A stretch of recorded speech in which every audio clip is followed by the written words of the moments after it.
Ma'am sorry, वो man force भी होता है। मैन फोर्स भी होता है? जी जी। तो फिर यूज क्यों करते हैं मैन फोर्स? मैम शब्द ऐसा ही बना हुआ इसलिए मैंने यूज कर दिया। तो शब्द को ही तो बदलना है, तभी तो सोच बदलेगी। जी जी मैम, बदलना चाहिए। बदलना चाहिए। तो वालेकुम सर। जी आइए। Good afternoon sir. Good afternoon. बैठिए।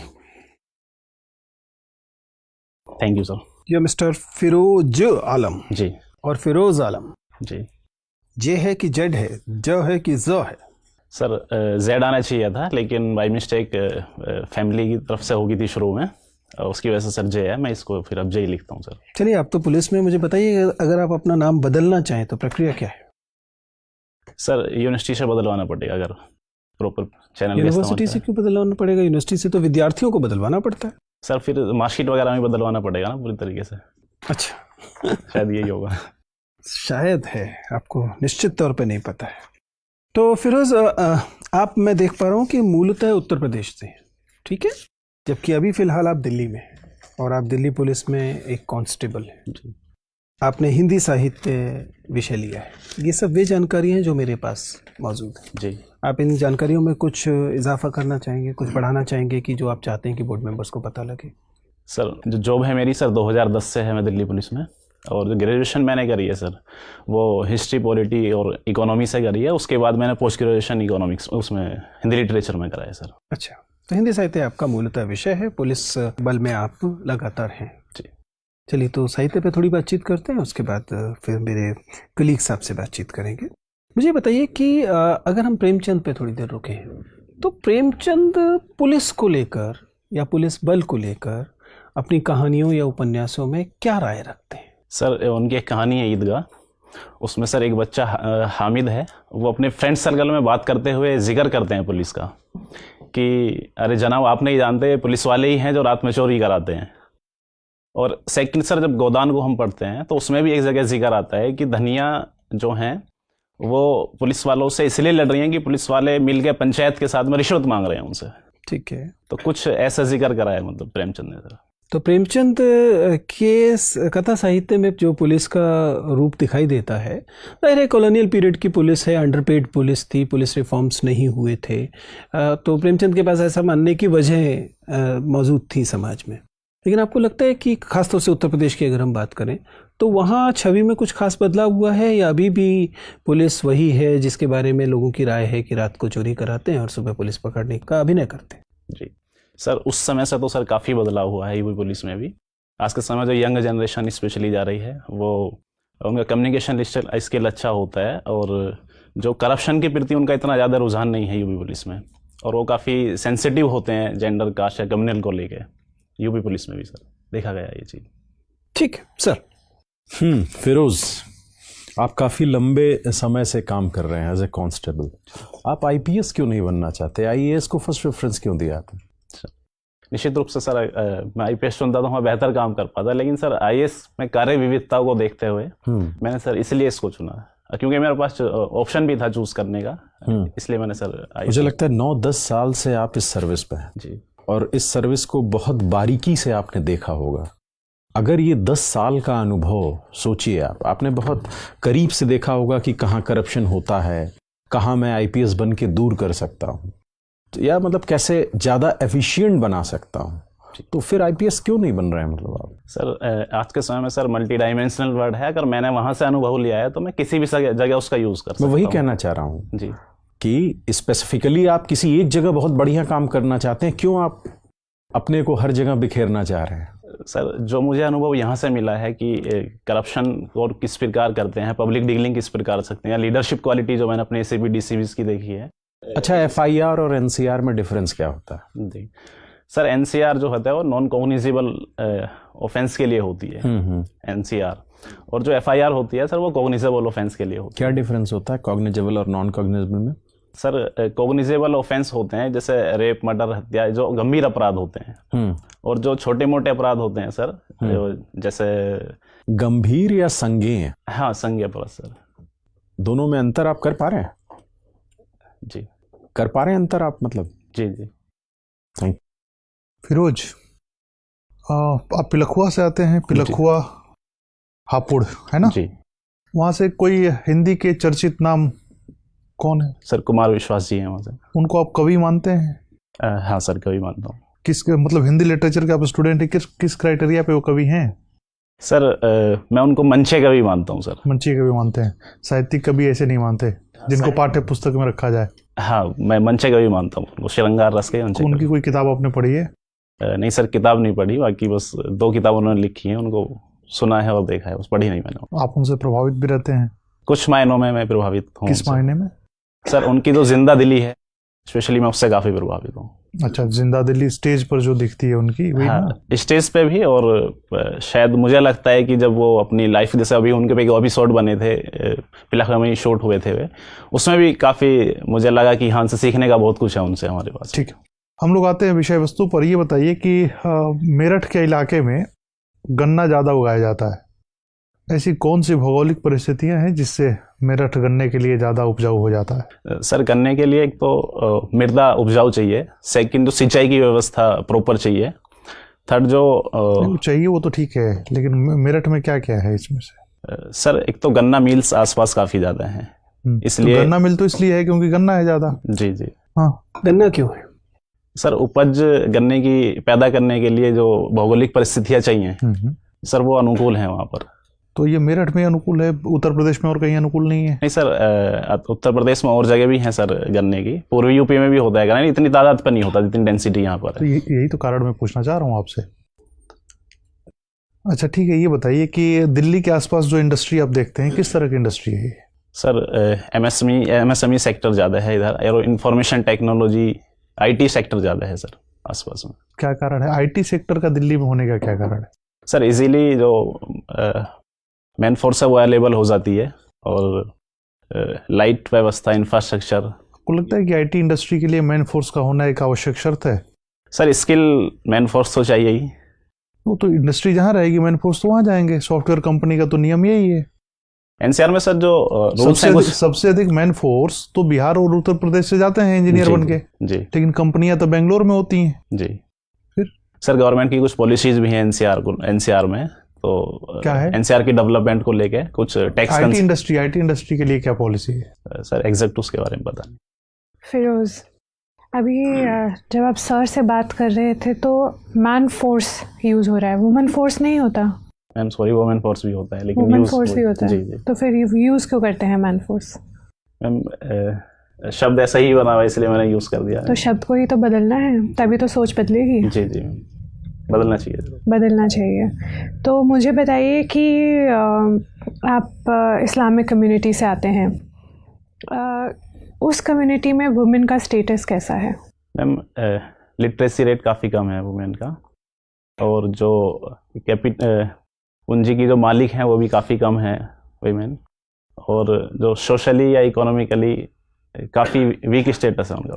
क्या वजह है इनकी वीक स्टेटस होने की? मैम सोसाइटी का जो माइंडसेट है वो महिला, मैं सोसाइटी इन जनरल की बात नहीं कर रही, मैं पर्टिकुलरली इस्लामिक मुस्लिम कम्युनिटी की बात कर रही हूँ कि उस कम्युनिटी में क्यों स्टेटस कम है? मैम जो वुमेन है स्पेशली उनके लिए मॉडर्न एजुकेशन की सुविधाएं नहीं देते मुस्लिम कम्युनिटी, केवल इस्लामिक एजुकेशन तक ही उनको सीमित रखते हैं, और वहाँ से उनके लिए रोज़गार के साधन नहीं खुल पाते। सेकंड, उनको पर्दा प्रथा के लिए मजबूर करा जाता है कि वो पर्दा प्रथा में रहें, इस कारण भी वो आगे नहीं बढ़ पाती हैं। तो ये माइंडसेट कब चेंज होगा कि पर्दे से बाहर आना है? मैम जैसे सोसाइटी मॉडर्न एजुकेशन की तरफ बढ़ेगी, धीरे धीरे चेंज होता चला जाएगा। सोसाइटी एजुकेशन की तरफ बढ़ेगी। अभी एक मतलब कंट्रोवर्सी कहें या ट्रोलिंग कहें, ए.आर. रहमान की बेटी हैं, वो पर्दा रखती हैं, पढ़ी लिखी होंगी, ठीक ठाक पैसे वाले होंगे ए.आर. रहमान, वो बाय चॉइस करती हैं पर्दा, तो उन लोगों को मतलब वहाँ पे फिर कहाँ कमी रह गई? मैम उनका स्टेटमेंट आया था खदीजा का, उनकी बेटी का, उन्होंने बोला कि मैं बाई चॉइस रखती हूँ। बाई चॉइस कोई रख रहा है तो हमें कोई परेशानी नहीं है, परिधान की स्वतंत्रता है उनको, जो भी वो पहनना चाहती है, लेकिन अगर फोर्स करा जा रहा है तो बहुत गलत है। कई बार उन्होंने तो बाई चॉइस रख लिया, लेकिन कई बार मजबूर करा जाता है कि तुम बुर्का ओढ़ के जाओगी या स्कार्फ बांध के जाओगी। ईरान में भी हो रहे हैं प्रोटेस्ट कि हमें स्कार्फ नहीं बांधना, लेकिन फिर भी मजबूर करा जा रहा है उनको। ठीक है, एक और टर्म जो यूज़ होता है वो है फतवा पॉलिटिक्स, ये क्या होता है? मुफ्ती के द्वारा फतवा जारी कर दिया जाता है कि जो भी व्यक्ति शरीयत के अनुसार नहीं चलता, उसके खिलाफ फतवा जारी कर देते हैं। लेकिन भारत एक कॉन्स्टिट्यूशन से चलने वाला देश है, यहाँ पे फतवे की कोई वैल्यू नहीं है। केवल उन देशों में फतवे की वैल्यू होती है जहाँ जो शासन है वो शरिया के अनुसार चलता है। पर यहाँ तो हिंदुस्तान में भी हम आए दिन देखते हैं कि इमाम जो हैं वो कभी बोल देते हैं, फतवा जारी कर देते हैं लड़कियों के पहनावे को लेके। सानिया मिर्ज़ा के अगेंस्ट हुआ था, ठीक है, तो फिर क्यों, अगर उनकी कोई वैल्यू ही नहीं है तो फिर क्या देने का फ़ायदा फतवा? मैम वो कर देते हैं केवल अपनी लीडरशिप दिखाने के लिए, लेकिन उसका कोई मायने नहीं है भारत में। भारत में कॉन्स्टिट्यूशन के अगर दायरे में आप चल रहे हो तो आपको फतवे से डरने की ज़रूरत नहीं है किसी को भी। ठीक है, आप यूपी से आते हैं और अभी इंडिया का बजट भी आया है। यूपी की एक स्कीम है जिसको लेके नेशनल लेवल पे इम्प्लीमेंट किया जाने वाला है इस बजट के तहत। कौन सी वो स्कीम है? सॉरी मैम, पढ़ा नहीं है आपने। चलिए कोई बात नहीं, थैंक यू। फिरोज़, आप मुझे ये बताइए कि जो टर्की है ये लगातार भारत के खिलाफ बयान दे रहे हैं, इसके जो प्रेसिडेंट हैं एर्दोगन, और इन्होंने मतलब बहुत सारी आपत्तिजनक बात की है कश्मीर के मामले में। आपको क्या लगता है इनका क्या मंशा क्या है ऐसे बयान देने पर? सर, एक मंशा इनकी ये है कि ये मुस्लिम वर्ल्ड की लीडरशिप प्राप्त करना चाहते हैं। इन्होंने अभी सीए पे बयान दिया, 370 पे बयान दिया। तो सर इनकी मंशा जो है वो ये दिखाना चाहते हैं कि मैं मुस्लिम का प्रतिनिधित्व करता हूँ। अच्छा, अभी मुस्लिम जो अगर अंतर्राष्ट्रीय स्तर पे बात की जाए तो किस देश के पास प्रतिनिधित्व है इसका, मुस्लिम समाज का? हर देश अपने मुस्लिम्स का प्रतिनिधित्व स्वयं करता है, मेरा मानना है। बट इंटरनेशनल लेवल पे बात की जाए सर, मुझे नहीं लगता कि कोई मुस्लिम्स का सऊदी अरब, आपको नहीं लगता कि? नहीं सर, मेरे को नहीं लगता। मुझे लगता है हर देश अपने मुस्लिम के लिए अलग पॉलिसी बनाता है और वो होनी भी चाहिए। अच्छा, ठीक है, तो आपको क्या लगता है कि जैसे टर्की कश्मीर के मामले में या भारत के आंतरिक मामलों में बोल रहा है, तो उसी तरीके से भारत को भी, क्योंकि वहाँ भी एक कर्डिश माइनॉरिटी है टर्की में, तो भारत को भी उनके लिए आवाज़ उठानी चाहिए, उनके ह्यूमन राइट्स को सपोर्ट करना चाहिए, शायद उन्हें किसी तरीके की मदद भी देनी चाहिए, जिससे कि टर्की को भी समझ में आए कि ये मतलब एक तरफा नहीं है, ये दोनों तरफ से ये खेल खेला जा सकता है। सर, इसमें हम उनसे नेगोशिएट कर सकते हैं कि हमारे आंतरिक मामलों में तुम हस्तक्षेप मत करो, लेकिन ये बेहतर पॉलिसी नहीं रहेगी कि हम भी उनके आंतरिक मामलों में हस्तक्षेप करें, बल्कि हम और दूसरे रूट अपना सकते हैं। ट्रेड कम कर सकते हैं, कस्टम ड्यूटी बढ़ा सकते हैं उनके माल पे, या यूएनओ में आवाज़ उठा सकते हैं। ये कुछ आप मुझे ये बताइए कि अभी यूएस ने भारत को डेवलप्ड कंट्री मान लिया है, तो इससे क्या हमें खुश होना चाहिए या हमारे लिए चिंता का विषय है ये? सर, ये हमारे लिए चिंता का विषय है। क्यों? कोई अगर आपको मतलब समझदार मान रहा है या मतलब विकसित मान रहा है तो इसमें दिक्कत क्या है? लेकिन सर, हमें समझदार और विकसित माने, लेकिन हम है नहीं ना एक्चुअल में। हम तो चाहते हैं अभी तो हम सर चाहते हैं होना, हमारी कस्टम ड्यूटी बढ़ जाएगी, सब्सिडी हम नहीं दे पाएंगे एग्रीकल्चर वगैरह को, तो इसलिए सर हम तो लेकिन ये कब तक हम दूसरे से अपेक्षा रखेंगे कि हम काबिल नहीं हैं तो वो हमें छूट देते रहें? हम तो कभी फिर विकसित हो ही नहीं पाएंगे।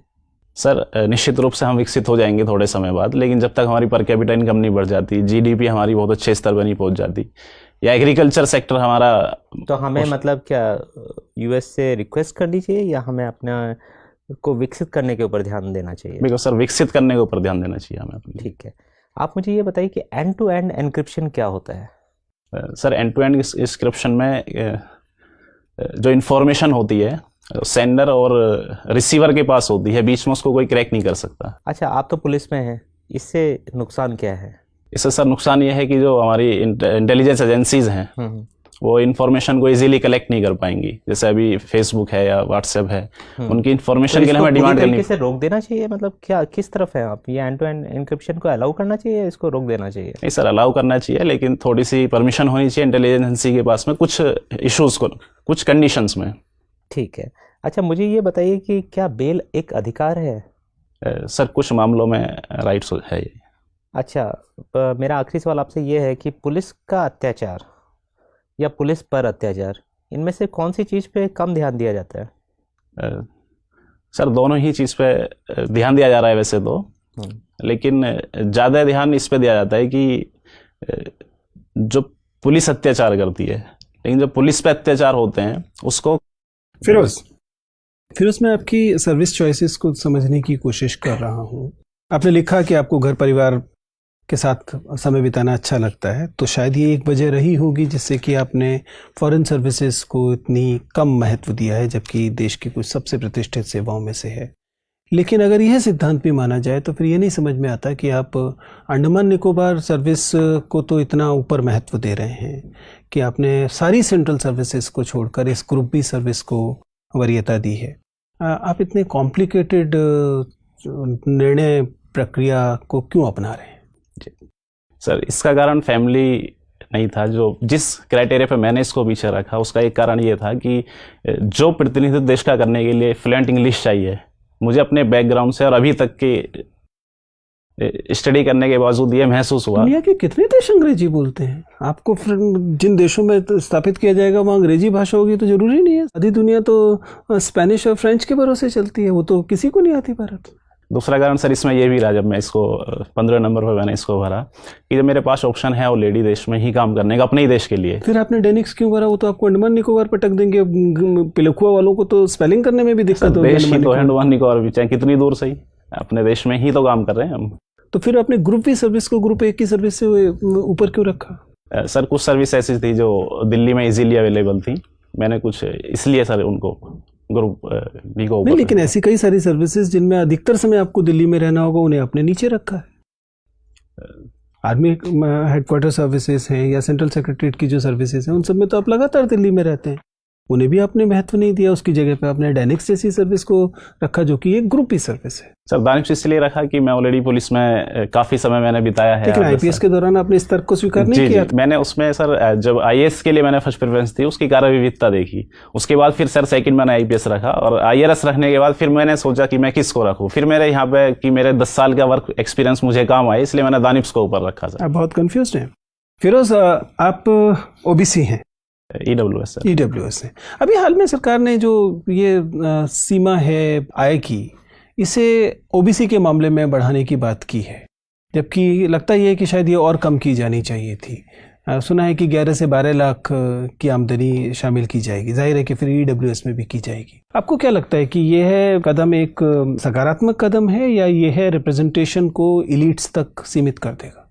सर मुझे लगता है कि 8 लाख की इनकम जो क्रीमी लेयर की सीमा है वो बिल्कुल अभी फिलहाल की स्थिति में बिल्कुल ठीक है सर। उससे अगर ऊपर हम इसको बढ़ाते हैं तो मुझे लगता है कि रिजर्वेशन उन लोगों को भी मिलेगा जिनको ज़रूरत नहीं है रिजर्वेशन की। 8 लाख की सीमा सर इस समय बिल्कुल ठीक लगती है।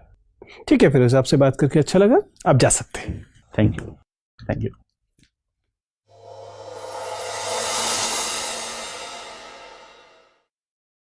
बैठिए Firoz. Thank you sir.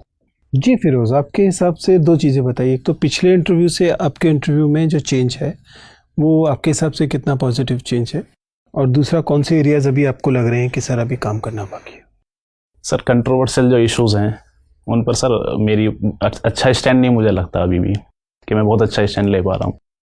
Second sir अभी भी मुझे यूपी को लेके काफ़ी कम तैयारी है, तो मुझे उस पर सुधार करने की ज़रूरत है। फिरोज, मुझे आपका पिछला इंटरव्यू याद है। मुझे दो चीज़ें इसमें चिंताजनक लग रही हैं। पहली बात तो ये है कि आपका जो लर्निंग कर्व है, तब से अब तक सीखने का जो कर्व होना चाहिए, वो उतना पॉजिटिव नहीं दिखाई दे रहा है जितना मैं उम्मीद कर रहा था। आप समझ पा रहे हैं मेरी आपत्ति क्या? मैं ये नहीं कह रहा कि आपका इंटरव्यू खराब है। इंटरव्यू अच्छा जा रहा है, बैठ ठीक से रहे हैं, आप स्माइल अच्छे से कर रहे हैं, आपके बोलने का अच्छा है। पहले ही आपको बताया कि बोर्ड मेंबर्स आपको लेकर बहुत एक्साइटेड होंगे, considering that a constable trying to become a IAS officer. जिस तरह की हार्डशिप्स होती हैं उसके साथ में आपने काम किया, उसको लेकर एक बोर्ड मेंबर्स पॉजिटिव होंगे आपके साथ। और लेकिन ये सब बातें पिछले इंटरव्यू में भी थी, ठीक है ना? तब से अब तक आपका जो लर्निंग दिखाई देना चाहिए था, एक आध जगह को छोड़कर बाकी जगह पे वो अभी उतना प्रोमिनेंटली नहीं दिखाई दे रहा है। जिनमें से एक बात तो आपने खुद ही बताई कि जो कंट्रोवर्शियल या इन न्यूज़ जो विषय होंगे उन पर राय रखते समय आप ज़्यादा ईमानदारी दिखाने के चक्कर में लॉपसाइडेड व्यू दे रहे हैं। आप समझ पा रहे हैं? जी। आप ईमानदार राय देना चाहते हैं, जो कि देनी भी चाहिए, लेकिन ईमानदार राय देने के चक्कर में आप दूसरे पक्ष को के जो तर्क हैं उनको दे ही नहीं रहे। आप समझ पा रहे हैं, आप जिस सर्विस में पिछले 1 दशक से हैं, you should take pride in that service which you do. मैं क्यों कह रहा हूँ, क्योंकि मैंने पिछला इंटरव्यू आपका देखा था और मुझे लग रहा है कि पिछले इंटरव्यू से अब तक जो बदलाव पॉजिटिव होना चाहिए था वो उस पैमाने पे नहीं हुआ है, लेकिन उस पैमाने पे नहीं हुआ है जिस पैमाने पे मैं अपेक्षा कर रहा था। ठीक है ना, अभी आपके पास थोड़ा सा और समय है, उस पर थोड़ा सा और देख लीजिए। ये क्वालिफायर्स आप अगर लगाएंगे, ये क्वालिफायर्स बोलते हैं इन्हें, जब हम एक वाक्य बोल रहे हैं लेकिन उसके साथ में एक शर्त लगा दे रहे हैं, एक चीज़ जोड़ दे रहे हैं, तो इस तरह से आप वाक्य बनाएंगे तो वाक्य एक तो ज़्यादा संश्लिष्ट वाक्य बनेगा, दूसरा आपके बारे में पॉजिटिव राय बनेगी, तीसरा ये जो एक तरफ का निरर्थक झुकाव दिखाई दे रहा है वो समाप्त हो जाएगा। ठीक है, उस पर आप विचार कर सकते हैं। ऐसे ही किसी किसी जगह पर आपका नॉन वर्बल कम्युनिकेशन, आपको पहले मैंने भी कहा था कि स्माइल आपकी अच्छी है, लेकिन आप उस स्माइल को किसी किसी जगह पर गलत जगह पर इस्तेमाल कर। बाकी चीज़ें बाय एंड लार्ज ठीक हैं। ओबीसी पर आपका स्टैंड ठीक था, नेम चेंज पर पता होना चाहिए था, नेम चेंज पर आपने बिल्कुल एकदम हवाई तुक्का दिया, वो नहीं देना चाहिए था। ठीक है ना, बाकी चीज़ें मेरे हिसाब से ठीक जा रही हैं। मतलब पहले से ऐसा नहीं है कि परफॉर्मेंस गिर गई है, या एक आध मामले में गिरी होगी तो 4 मामलों में उठी भी है, लेकिन मैं उम्मीद कर रहा था लर्निंग कर्व लगातार पॉजिटिव रहेगा। बहुत ज़्यादा सुझाव तो नहीं ले रहे हो बीच में? सर मॉक इंटरव्यू दिए हैं 2-4 और मैंने। हाँ, तो ये प्रॉब्लम तब आती है जब खासतौर से फर्स्ट टाइम अटेम्प्ट करने वालों के साथ आती है कि जब वो बहुत सारी रायों को अपने इंटरव्यू में इनकॉर्पोरेट करने की कोशिश करते हैं तो कॉन्फ्लिक्ट्स आते हैं। वो एक चीज़ को कर रहे होते हैं तो दूसरी चीज़ लूज हो रही होती है। थोड़ा सावधान रहिए। ठीक सर। ठीक है ना, मैं चाहता हूँ कि आपका इंटरव्यू बहुत अच्छा होना चाहिए और मेरी अपनी समझ ये कहती है कि अच्छा होगा, अनलेस ऑफ कोर्स आप ही उसके खिलाफ खड़े हो जाए। ठीक है, कोशिश ऑल द करूंगा। बेस्ट। Thank you sir.